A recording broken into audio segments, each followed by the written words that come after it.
Selles videos näitame räägime, kuidas lihaveiste püsiaeda lihtsate võtetega portsjoniteks jagada. Tutvustame mõningaid praktilisi nippe ja võtteid. Peatume ka mõnedel müütidel, mis portsjonkarjatamisega kaasas käivad. Nagu see oleks ajamuhukas ja kallis ning seda ei ole võimalik teha üksinda. Tegelikult piisab edukaks alustamiseks näiteks 20 kergaia postist ja 2 karjuse poolist. Videos näitame portsjonite tegemist 2 lihaveise farmis, Puutsa talus ja Sepa veistes. Kõige mugavam on selliste väga heade ja töökindlate karjuse poolidega. Riil on selle ingliskeelne nimi, kus see traat jookseb nagu väga hästi ja sa saad kiiresti ka kokku kerida. Peaaegu kilomeeter on siin peal seda karjuse traati. Siin on niisugune pidur, mis ka hoiab, et nagu ise lahti ei jookseks. See üks ots kinnitatakse siis esimesse punkti ja selle keraga minnakse siis sujuvalt karjaaia teise poole ja pingutatakse siis ära, pannakse pidur peale ja see kera jääb iseenesest siis rippuma teise karjaajaposti külge. Ja see on ideaalne vahend, kuidas siis kiiresti portsjoneid jagada. Mina teen siin seda niimoodi, et panen selle ühe otsa püsiposti otsa külge. Sellise posti külge ei saa panna, nagu siin on, eks ole, et see peab olema ikka tugevam, kas puupost või metallpost. Ja kõnnin siis sellesse otsa, mis on välja vaadatud, mis siis selle karjamaa 2 jagab. Ja tagasi teel siis panen sellele samale liinile panen postid külge. Lehmad nii kaua ootavad, nad juba teavad, mis neid ees ootab ja siis peale seda saab kohe ära lasta nad. See on siis selline post, mille külge saab vaheaeda ehitada. Et see on siin lihtne tavaline immutatud puupost juba oma 10 aastat vana, aga nii kaua kui ta kestab, siis vajadust teda välja vahetada ei ole. Aga see kinnitus on niimoodi, et kui sa tahad, et vool ei läheks ringile, see kääbida ise voolu edasi ei juhi, siis võib niimoodi panna. Aga meie tahame, et juba siit otsast läheks ka vool ringi peale, siis on võimalus panna see kinnitus selliselt, et on ühendatud siis nagu kõvasti see siit. Et vool on praegu välja võetud, selle jaoks meil on kaugjuhtimispult. Aga nüüd, kui ma võtan piduri maha, plõks, hakkab see jooksma siin ja minul ei ole muud teha, kui kõndida siis teise otsa, kus on see jaotuskoht. Nende kaasas kandavate postidega tegelikult ei ole vahet, mis firma omasid ja millised sa kasutad. Aga lõpuks, kui sa oled nagu pikemalt sellega tegelenud, siis ikkagi see vastupidavus omab päris suurt tähtsust. Et need valged plastikpostid, nende eelis on see, et nad on kerged, aga ega nad üle 4-5 aasta naljalt vastu ei pea. Ja nad painduvad kuumaga, kui on hästi kuum ilm, siis nad võivad läbi painduda. Ja teine asi, ka talvel ei ole neid, nad muutuvad hapraks. Aga muidu jällegi nad on odavamad ja hästi kerged. Siin on nüüd sellised postid, mis on nagu siis rohkem metallist ja siis sellise isolatsiooniga pealt. Et siiamaani on, neid nimetatakse seasabadeks. Neid on hästi lihtne nagu järjest panna, saab väga hästi ka talvel kasutada, selles mõttes, et on lihtne nagu maa sisse suruda. Nende häda ainukene on see, et kui on selline pole kindlat kotti, et siis nad ongi tõsised seasabad, et nad kipuvad nagu siia takerduma üksteise otsa. Aga nendega saab igasuguseid selliseid kinnitusi teha ja tugevdusi, näiteks niimoodi panna, et kui sul on vaja mingit nurka või paremini kuskilt midagi toestada. Siis need rõngaspostid on praegusel juhul, need on kõige kallimad neist versioonidest. Siin on alumiiniumist see metalli osa ja see on ülikerge. Ja siiamaani lähme 3 aasta jooksul ei ole ükski neist mul purunenud ka talvel. Et siiamaani nad on ühesõnaga kõige kallimad ja kõige kvaliteetsemad. Ja nende eelis on see, et kui nad on kuskil autos sõidad või kuskil kastis on, siis need nagu üksteise taha ei takerdu ja kinni ei jää. Kui maastikul seda aeda panna, tuleb leida looduses mingisugune pidepunkt. Siis selle kuskil poole tee peal tasub korraks jääda seisma ja vaadata nagu selja taha, et kas nagu väga viltu ei läinud, et iseenesest saab küll selle nööriga pärast sikutada selle tee 100% sirgeks.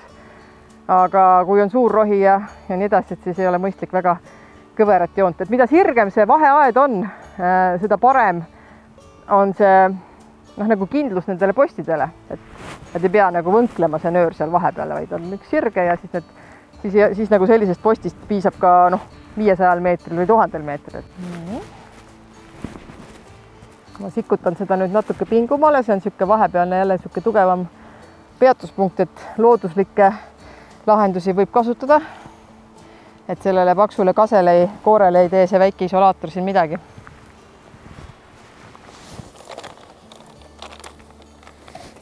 Siinpool otsas on jälle üks puupost. See on meil niisugune korralikum tammepost, mis loodetavasti kestab rohkem kui 10 aastat. Ja on võimalik osta igasuguseid erinevaid kaljeid, väravasüsteeme ja kuidas nagu erinevaid liine ühendada. Aga tegelikult võib ka teha palju odavamalt, ehk siis, et sul on üks silmus ja teine silmus ja sul on üks tavaline isolaator siin, et kui vaja, siis tõstad kõrvale, et vool ei läheks sinnapoole ja kui vaja, näiteks nagu täna, siis tõstame tagasi kokku. Ja nüüd ma kinnitan selle källekeri siia otsa ja katsun ta ära pingutada nii hästi kui saab. Piduri peale panna, vaatame. No saab ikka veel.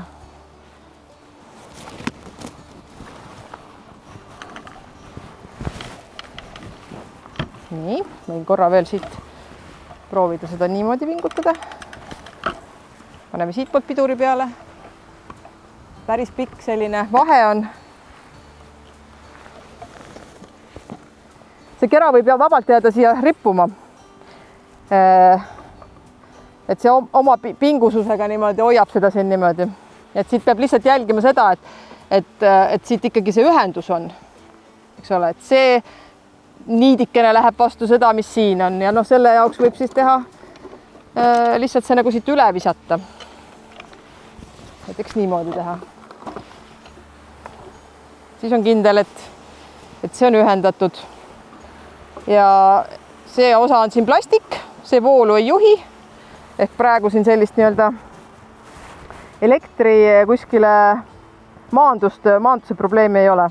Ja nüüd ma lihtsalt tagasi teel lähen panen, nüüd on niisugune sirge ja pingul liin ja nüüd mul on palju lihtsam neid poste siin tagasi teel paika panna. Loen siis oma samme, 14 sammu ja iga post on natukene erinev jälle, kuidas ta seda ühendad. Nüüd, kui see nöör on niisugune juba pingutatud ja lihtne on tagasi kõndida, siis võib juba nagu käigu pealt panna siis siia sellesse isolaatori ühendusse selle, kuhu ma täpselt tahan, et kas ma tahan siia panna või siia. Meie paneme kõige see üles otsa. Niimoodi ja siis hakkan kõndima. Rõngas isolaatoriga on ka väga hea, et siit lupsti. Juhuks, kui me tahame nagu selle ühe isolaatoriga, kus ei ole neid erinevaid kõrguse ridasid, ikkagi madalamaks panna, siis selliste ühe isolaatoriga karjusekeppidega on ka see lahendus, et lihtsalt panete niimoodi ja siis panete ta niisuguse diagonaalis. Siis ta on nagu madalamal, kui ta oleks olnud niimoodi. Ja niimoodi saab päris palju, et mõne 10 sentimeetrit saab tegelikult lahendada seda, et kevadel me oleme pannud, kui vasikad on väiksed ja me ei taha, et nad sealt õpiks ja nad ei käiks siit alt kogu aeg läbi, siis on kevadel me oleme pannud aeda niimoodi.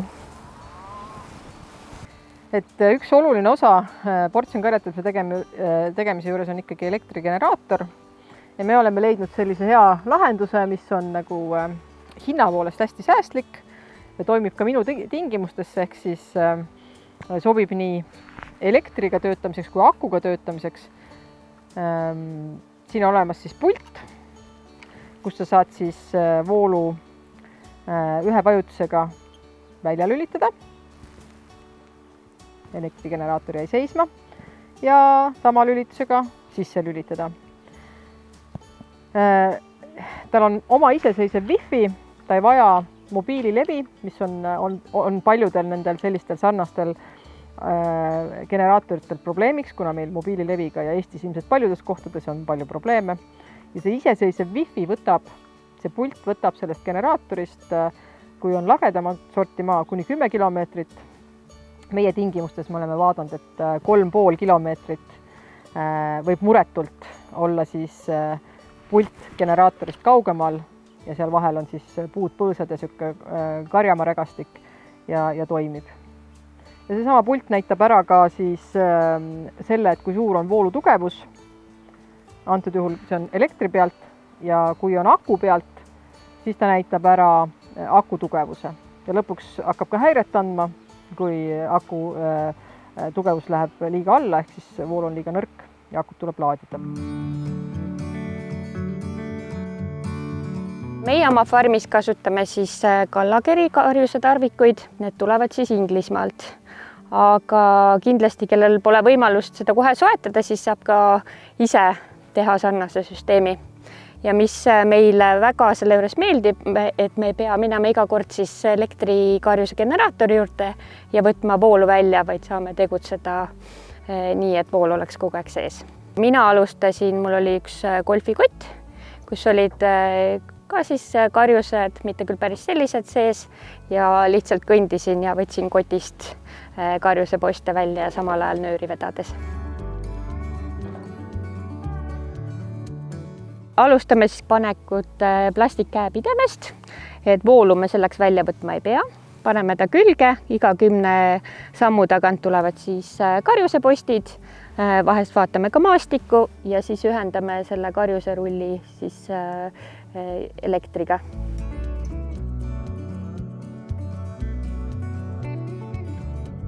Siia ma panen siis 2 posti, et see ots ei hakkaks siin mööda traati ringi käima.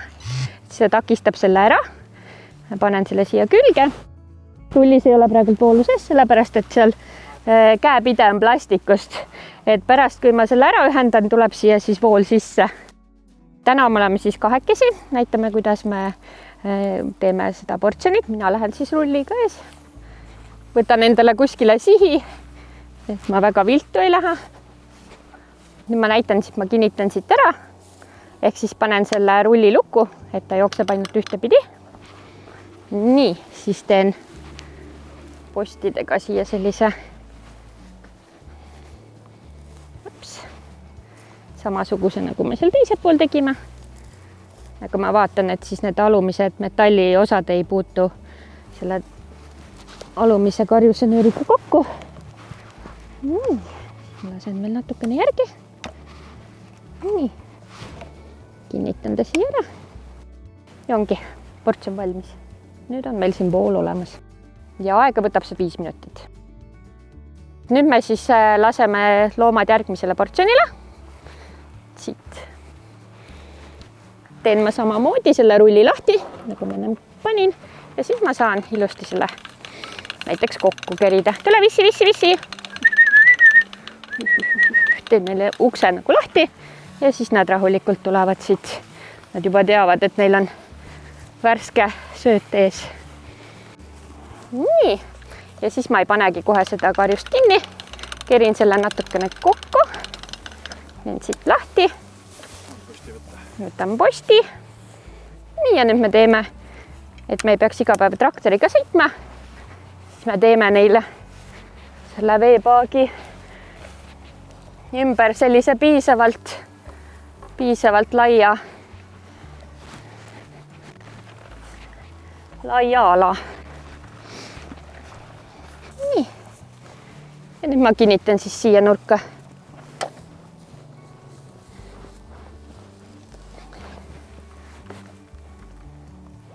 Selle rulli. Nii, tehtud.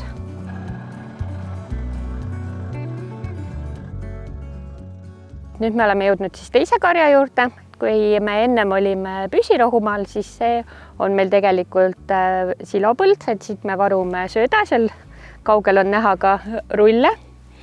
Ja peale silo tegemist siis laseme ka loomad siia karjamaale.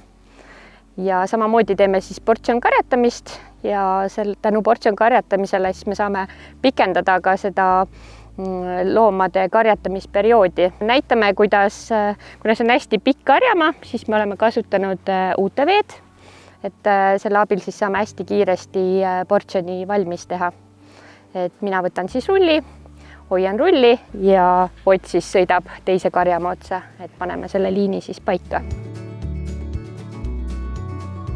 et nüüd me korjame siis selle eelmise portsjoni siis kokku.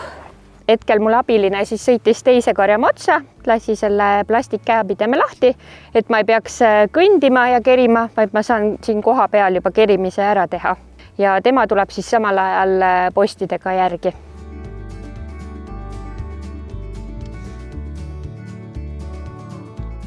Eelnevalt nägite siis, kuidas me kahekesi portsjonkarjatamist teeme, aga ma siis näitangi, kuidas sama asja üksinda teha. Panen selle käepideme jälle siia. Nii, seda saab siis kahte pidi teha, et kas sa lähed siis rulliga karjama otsa ja tuleb postidega tagasi või kõnnid rulliga ja samal ajal juba paned poste. Siis loen jälle mõttes samme, kuskil 10-12 sammu. Panen postid maha, võtan postid kätte ja lähen jälle edasi. Kui ma tahan nüüd üksinda seda eelnevalt portsjonid kokku korjata, siis ma teen siit käepidemest selle lahti, kõnnin teise otsa, kerin karjuse kokku ja tulen postidega siia tagasi. Videos nägime mõningaid võimalusi lihaveste portsjonkarjatamisel ajutiste karjaaedade paigaldamiseks ja kokkukorjamiseks. Vajalikud vahendid võivad varieeruda lihtsatest isetehtud süsteemidest kuni professionaalsemate tarvikuteni. Alustada saab ka väga lihtsate vahenditega ning süsteemi saab vajadusel järk-järgult täiendada vastavalt karja suurusele ja maastikule.